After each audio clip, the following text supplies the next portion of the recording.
Días. Mi nombre es Horacio Urtiaga y esta mañana vamos a entrar al último capítulo de Hechos, el capítulo 28. Capítulo que nos va a continuar narrando la travesía de Pablo hacia Roma. Acuérdense que Pablo está navegando, pero en el transcurso de esta navegación hacia Roma, sucede que los agarra de imprevisto un viento huracanado conocido como Euroclidón.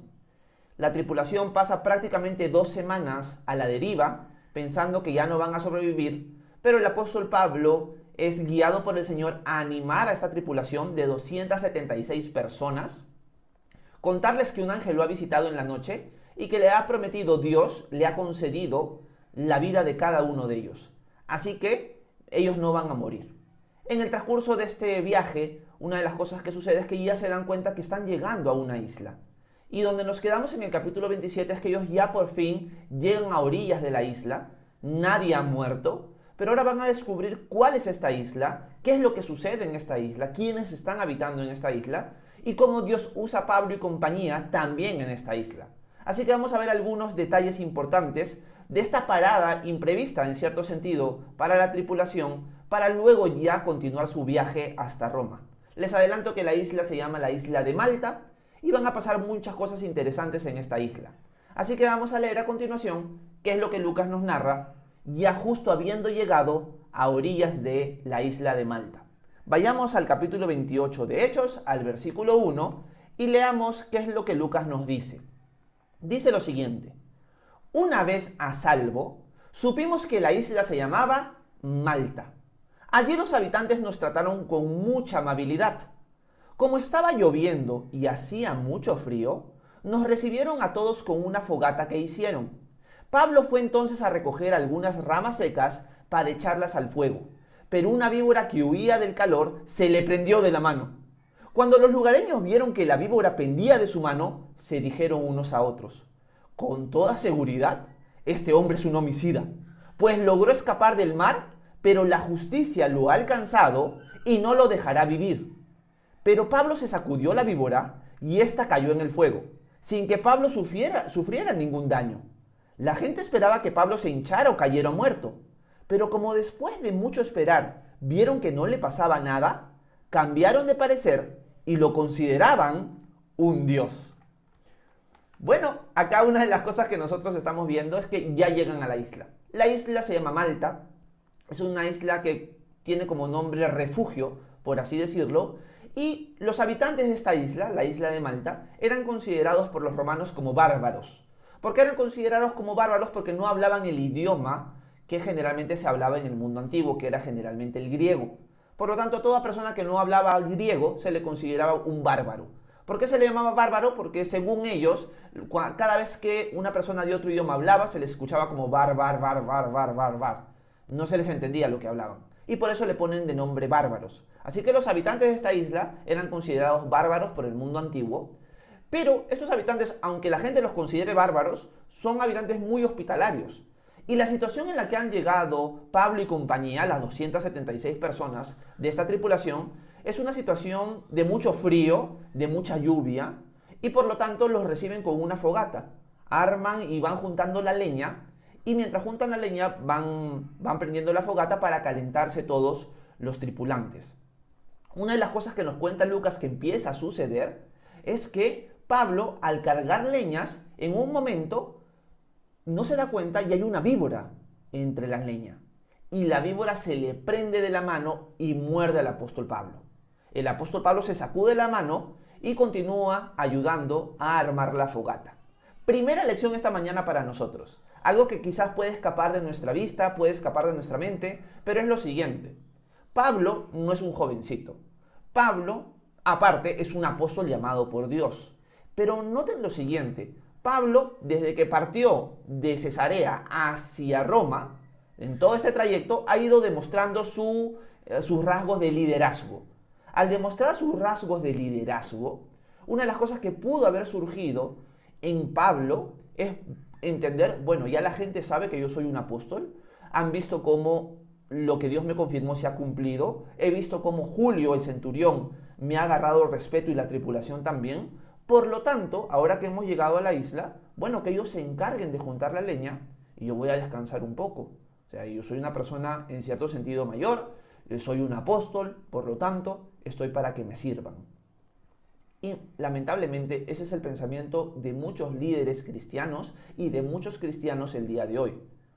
Nos reunimos, nos juntamos y tenemos la actitud de que los demás tienen que servirnos a nosotros.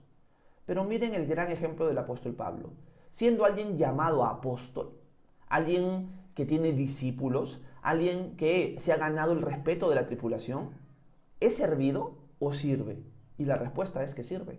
Tú no ves a Pablo llegando en medio de la lluvia, en medio del frío, sentándose en la fogata para que los demás hombres más jóvenes junten la leña. No, Pablo lo hace. Y Pablo nos está mostrando un principio muy importante, que nosotros, los discípulos de Jesús, todos nosotros, somos llamados a ser siervos. Y este ejemplo lo hemos recibido del Señor. Nuestro Señor nos ha enseñado lo que es el verdadero servicio. Y Jesús lo va a dejar claro, porque el Hijo del Hombre no vino para ser servido, sino para servir y para dar su vida en rescate por muchos.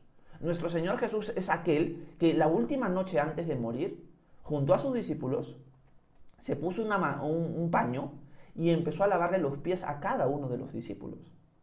Y Jesús les dice, yo ya les he dado el ejemplo. Yo siendo el Señor, les he dado el ejemplo de lo que ustedes tienen que hacer. Ustedes tienen que ser siervos. Pablo ha entendido muy bien esa lección.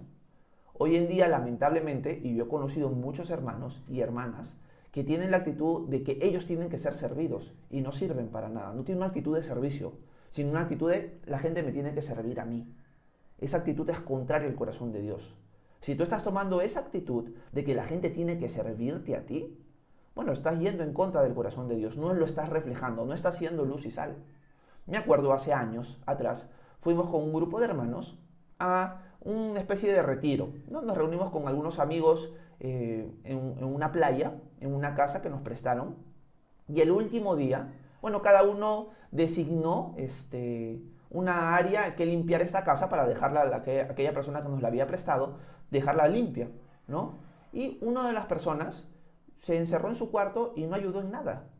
Esa persona lamentablemente mostró su inmadurez en esa ocasión. Mostró que realmente no era siervo, no era sierva, sino que quería simplemente ser servido y nada más.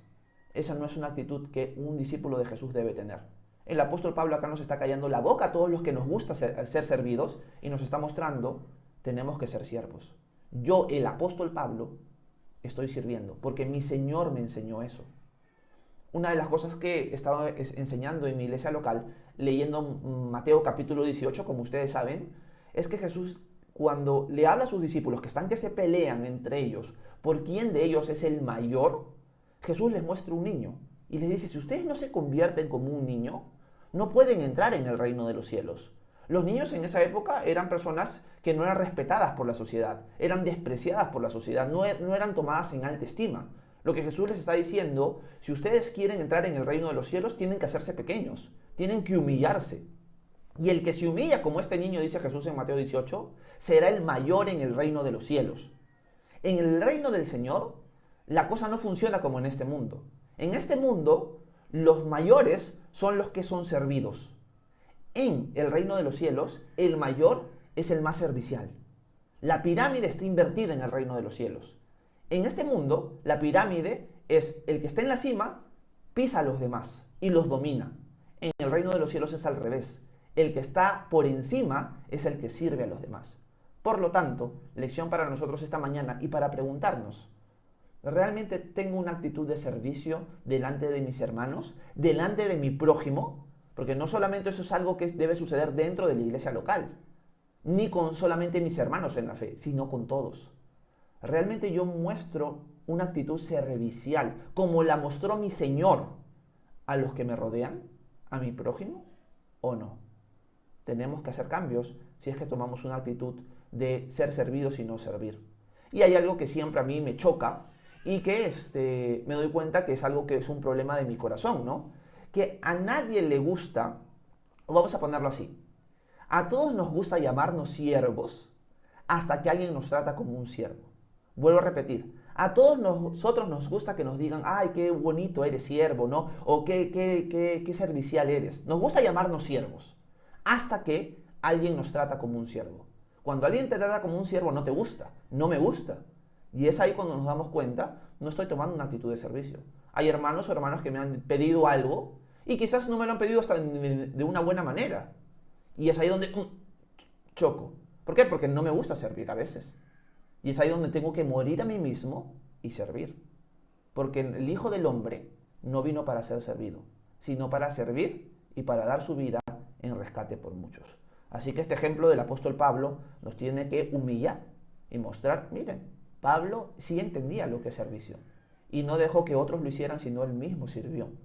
Y por eso, vamos a agregar lo que el texto nos sigue diciendo, una víbora se le prende de la mano. Y cuando se le prende la víbora de la mano, el apóstol Pablo la sacude y la suelta. Así que vamos a volver a leer este primer párrafo porque aquí nos vamos a quedar y vamos a sacarle un poco más el jugo a este texto. Volvamos al libro de los Hechos, al capítulo 28, y volvamos a leer todo el primer párrafo, ¿ok? Miren el versículo 1. Una vez a salvo, supimos que la isla se llamaba Malta. Allí los habitantes nos trataron con mucha amabilidad. Como estaba lloviendo y hacía mucho frío, nos recibieron a todos con una fogata que hicieron. Pablo fue entonces a recoger algunas ramas secas para echarlas al fuego, pero una víbora que huía del calor se le prendió de la mano. Cuando los lugareños vieron que la víbora pendía de su mano, se dijeron unos a otros: con toda seguridad, este hombre es un homicida, pues logró escapar del mar, pero la justicia lo ha alcanzado y no lo dejará vivir. Pero Pablo se sacudió la víbora y ésta cayó en el fuego, sin que Pablo sufriera ningún daño. La gente esperaba que Pablo se hinchara o cayera muerto, pero como después de mucho esperar vieron que no le pasaba nada, cambiaron de parecer y le consideraban un dios. Bueno, acá sucede lo siguiente: una víbora se le prende de la mano y muerde al apóstol Pablo. Y me pongo a pensar, ¿qué habrá sentido Pablo o qué habrá pensado en este momento? Recordemos que en el mundo antiguo no habían antídotos para las mordeduras de la serpiente. O sea, te mordió una serpiente de las venenosas, ya te moriste. O sea, no hay otra opción. Pero Pablo no toma esa actitud, no se desespera, no entra en pánico cuando le muerde la serpiente, sino se la sacude y sigue ayudando. La gente que está alrededor se queda sorprendida y dice: uy, este hombre debe ser un homicida. Porque la justicia, y acá en esa traducción de la Biblia no lo han puesto quizás como si fuera un hombre, pero ellos hablan de la justicia como una persona, la justicia lo ha alcanzado y en buena cuenta está juzgando sus crímenes. ¿Por qué estos hombres dicen esto? Porque los malteses tenían como diosa a la diosa Dike, que era la diosa de la justicia, que era una hija de Zeus en el mundo griego, y que ella se encargaba de ajusticiar los crímenes que se hacían. En buena cuenta están diciendo: la diosa justicia, la diosa Dike, se ha encargado de acabar con Pablo. Este es un homicida. Recordemos que la tripulación de 276 personas contiene muchos criminales, así que este hombre no se va a salir con la suya. Eso es lo que los hombres piensan. Pero cuando ven que Pablo sigue normal, cambian de parecer, se quedan sorprendidos y dicen: no, este hombre debe ser un dios. Hay varias cosas importantes para sacarle el jugo a este texto. Primera cosa, Pablo no se desespera, no entra en pánico, porque él recuerda las promesas que Dios ya le hizo. ¿Qué promesas Dios le hizo a todos los que ya hemos estado leyendo el libro de los Hechos en estos días? Dios le prometió que él va a dar testimonio en Roma. Si Dios te prometió que vas a dar testimonio en Roma, significa que no te vas a morir. Significa que vas a llegar a Roma de una u otra manera. Por lo tanto, quizás no hay antídotos, la serpiente te mordió, pero Dios te prometió que vas a llegar a Roma y que vas a dar testimonio de él ahí. Tú sigue adelante. Tú no te enfoques en la situación, en los problemas, en la tormenta, sino enfócate en ¿qué? En las promesas que Dios te ha dado a ti. Esa es una lección importante. Y por eso es importantísimo tener las promesas de Dios frescas en nuestra cabeza. ¿De qué manera podemos tener las promesas de Dios frescas en nuestra cabeza? Constantemente meditando en ellas, leyéndolas, pasando tiempo en la palabra de Dios. Cuando tú pasas diariamente tiempo en la palabra de Dios, las promesas de Dios van a estar frescas en tu cabeza. Y memorizarte alguna de ellas es una aplicación o es una acción muy sabia. Ustedes ya conocen, y ya les repito miles de veces, las promesas de Dios que me encantan. Por ejemplo, Isaías 41 días, para no contar todas las que siempre cuento, dice: no temas que yo estoy contigo. No desmayes que yo soy tu Dios que te doy fuerzas. Siempre te ayudaré, siempre te sustentaré con mi victoriosa diestra mano de justicia. Eso le dice Dios a su pueblo. Por lo tanto, es una promesa para nosotros que somos su pueblo. Yo me sé varias promesas y siempre las medito en medio de una situación difícil. Por lo tanto, tener las promesas frescas del Señor en nuestra mente nos va a llevar a resolver o a afrontar la situación difícil que estamos pasando de una manera completamente distinta al mundo que no tiene las promesas de Dios para ellos. Y por eso Pablo está tranquilo. Pero ahora vemos por otro lado los que lo están observando, los supersticiosos, los que creen en estos dioses falsos. Piensan que la diosa Diké, la diosa justicia, ya se ha encargado de acabar con Pablo porque debe ser un criminal pero de los tremendos. Y Pablo sigue bien. Y acá hay una aplicación bien bonita que nos lleva a recordar el Evangelio. Ellos piensan que la justicia ha caído sobre Pablo y por eso la serpiente lo mordió.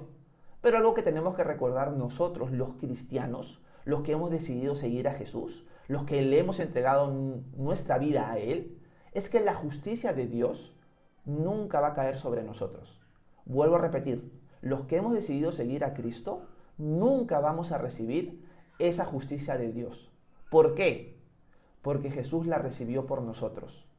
Vamos a ponerlo de esta manera. Todos los que estamos aquí presentes merecemos la justicia de Dios, porque somos injustos nosotros, porque en cierto sentido todos somos criminales. ¿Por qué? Porque somos pecadores. Hemos roto la ley de Dios miles de veces. Una persona que rompe la ley miles de veces es un criminal. Eso somos nosotros. Pero Dios, como el juez justo, como el verdadero juez, no va a derramar su justicia o no va a aplicar su justicia sobre nosotros. ¿Por qué? Porque Él vino a este mundo a recibirla sobre Él mismo, para que nosotros no la recibiéramos. Así que en cierto sentido, la justicia de Dios, en ese sentido, como estos hombres lo piensan, no va a caer sobre nosotros, porque ya cayó sobre nuestro Señor. Por eso Jesús no solamente es nuestro Señor, no solamente es nuestro Dios, sino es nuestro Salvador, porque Él nos ha salvado de su propia ira. Él la recibió en nuestro lugar en la cruz. Y ese es el mensaje de salvación, que Dios mismo se hizo hombre para recibir en Él el castigo, la justicia que tú y yo merecemos. Él vino a hacer eso por amor. El creador del universo, el que nos creó a nosotros, el que creó este mundo, este universo entero tan vasto y tan hermoso, vino a visitarnos a este mundo. Estuvo caminando entre nosotros, el creador. Y Él vino con un propósito. El propósito era morir por nosotros, ser sepultado y al tercer día resucitar de entre los muertos, demostrando que hay vida después de la muerte, demostrando que realmente Él era Dios, el que decía ser, y mostrándonos que hay un camino para la vida eterna. Y es Él. Jesús es el camino, la verdad y la vida. Nadie viene al Padre si no es por medio de Él.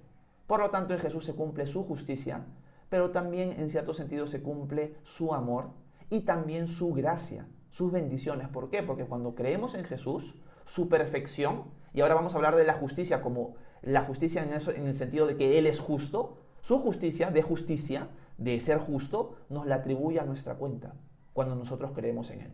Por lo tanto, ahora yo soy una persona justa, no porque en la práctica sea justo al 100%, sino porque Jesús me ha dado a mí esa justicia que Él tiene. Él es tan justo al nivel de Dios, porque Él es Dios, y esa justicia de Dios Él me la da y me la entrega a mí. Y ahora yo entro a la presencia de Dios porque ya recibí como regalo su justicia, ahora yo soy justo delante de Dios, pero además porque su justicia en el sentido judicial de ira, Él ya la recibió por mí. Ese es el mensaje de salvación. Yo soy salvo por eso.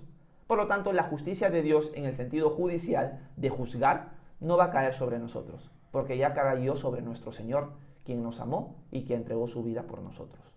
Así que la gente que está alrededor se queda sorprendida y ya muestra su superstición, ¿no? Y esto es algo común en la gente.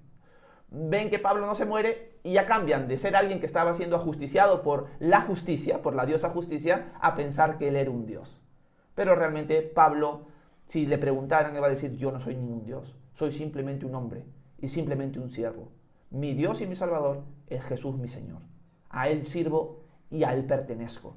Por lo tanto, lección para nosotros esta mañana, debemos proclamar claramente que nosotros no somos dioses, no somos nada, somos siervos, humildes.